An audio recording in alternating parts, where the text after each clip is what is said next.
नमस्कार दोस्तों। पश्चिम बंगाल का चुनाव इस समय सिर्फ राजनीतिक मुकाबला नहीं बल्कि दावों, आरोपों और भरोसे की बड़ी लड़ाई बन चुका है।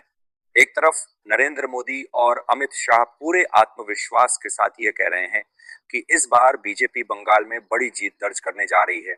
यहाँ तक कि सीटों के आंकड़े भी सामने रखे जा चुके हैं।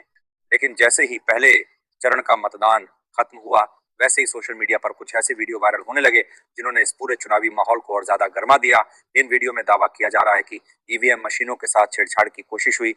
कुछ लोग खुद को अधिकारी बताकर मशीनों को ले जाने की कोशिश कर रहे थे और कथित तौर पर तृणमूल कांग्रेस के कार्यकर्ताओं ने उन्हें पकड़ लिया।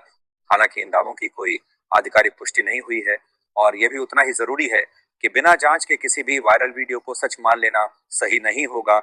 लेकिन इसके बावजूद एक बड़ा सवाल जरूर खड़ा होता है कि आखिर चुनाव के दौरान ही ऐसे आरोप क्यों बार बार सामने आते हैं? क्या ये सिर्फ राजनीतिक रणनीति का हिस्सा है या फिर जनता के मन में कहीं ना कहीं एक शक लगातार बढ़ रहा है? दूसरी तरफ ममता बनर्जी और उनकी पार्टी लगातार बीजेपी पर चुनावी प्रक्रिया को प्रभावित करने के आरोप लगा रही है, जबकि बीजेपी इन सभी आरोपों को विपक्ष की बौखलाहट और हार का डर बता रही है।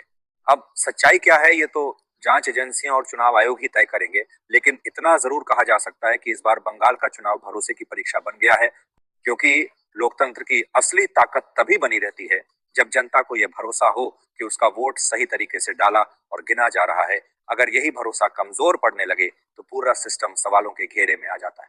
वहीं बीजेपी अपने दावों के पीछे रैलियों में उमड़ती भीड़, संगठन की मजबूती और बढ़ते जन समर्थन को आधार बता रही है। शुभेंदु अधिकारी जैसे नेता लगातार ये कह रहे हैं कि बंगाल में बदलाव तय है, लेकिन राजनीति में दावे करना और उन्हें जमीन पर साबित करना दो अलग चीजें होती हैं। कई बार बड़े बड़े दावे चुनावी नतीजों में बदल नहीं पाते, इसलिए अंतिम फैसला सिर्फ और सिर्फ जनता के वोट से ही तय होगा। वहीं सोशल मीडिया का रोल भी इस बार बेहद बड़ा हो गया है, जहां एक वीडियो या दावा कुछ ही मिनटों में लाखों लोगों तक पहुंच जाता है और माहौल को प्रभावित कर देता है।